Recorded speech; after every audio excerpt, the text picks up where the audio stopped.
Hi అండి, welcome to my channel అండి.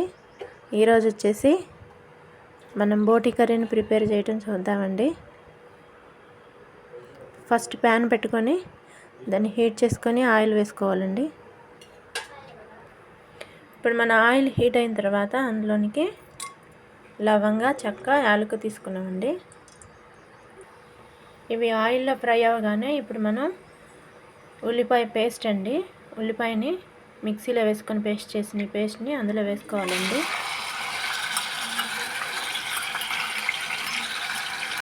దీన్ని బాగా ఆయిల్లో పచ్చివాసన పోయే వరకు ఫ్రై చేసుకోవాలండి.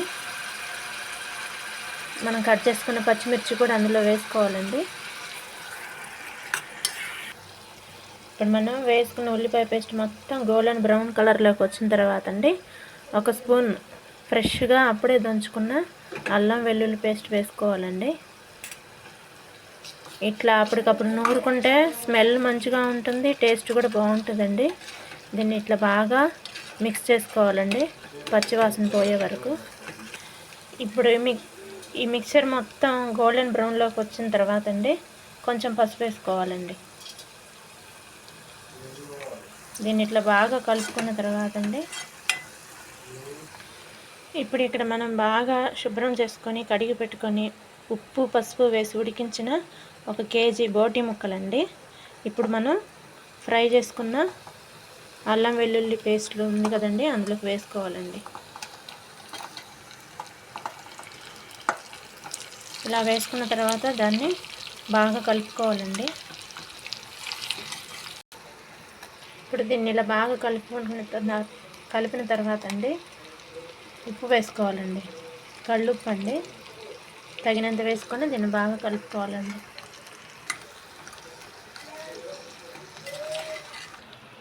ఉప్పు వేసి కలుపుకున్న తర్వాత ఒక 5 మినిట్స్ అట్లా ఫ్రై అయ్యేలాగా చూసుకోవాలండి. తర్వాత దీనిలోనికి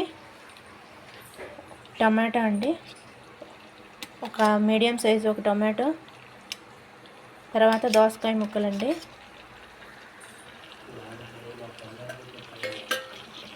దానిలోనికి తీసుకున్న తర్వాత మొత్తాన్ని కలుపుకోవాలండి. ఇవన్నీ ఇట్లా బాగా కలుపుకున్న తర్వాత ఒక 2 మినిట్స్ తర్వాత అండి కారం వేసుకోవాలండి. కొంచెం కారంగా తినాలనుకునే వాళ్ళు మీ టేస్ట్కి సరిపడా వేసుకోవచ్చండి. నేనైతే ఇక్కడ 2 స్పూన్ల కారం వేసానండి. దీన్ని బాగా మిక్స్ చేసుకోవాలండి.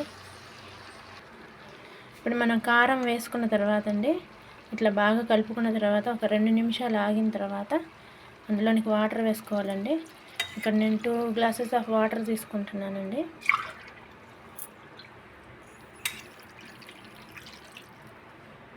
ఇలా 2 గ్లాసులు వాటర్ తీసుకున్న తర్వాత దాన్ని బాగా కలుపుకొని ఇప్పుడు కుక్కర్కి మూత పెట్టుకొని 2 విజిల్స్ వచ్చే వరకు ఉడికించుకోవాలండి. ఇప్పుడు వాటర్ వేసిన తర్వాత మనం ఒకసారి ఉప్పు కూడా సరిపోయిందో లేదో చూసుకోవాలండి. సరిపోతే వేసుకోవచ్చండి. ఇక్కడ నేను వేస్తున్నానండి.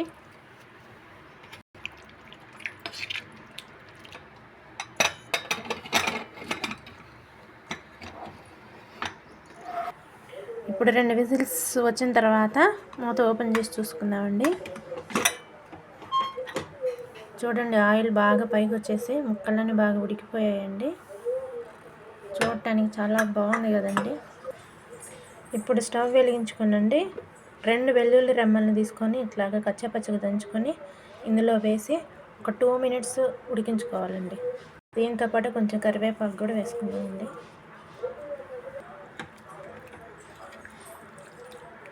ఒక 2 మినిట్స్ ఉడికించుకోవాలండి. ఇలా 2 నిమిషాలు ఉడికించుకున్న తర్వాత అండి ఇక ఫైనల్గా మనం కొంచెం మసాలా పొడిని వేసుకోవాలండి. ఇక్కడ 1.5 టీ స్పూన్ వేస్తున్నానండి మసాలా పొడి అండి. చివరిగా కొత్తిమీర వేసుకొని గార్నిష్ చేసుకోవడమేనండి. ఫైనల్గా మన కర్రీ అయితే మొత్తం అయిపోయిందండి. యమ్మీ బోటీ కర్రీ అండి. మీరు కూడా ఇట్లా ట్రై చేయండి, చాలా బాగుంటుందండి. మరొక వీడియోతో మీ ముందుకు వస్తామండి. Until then bye.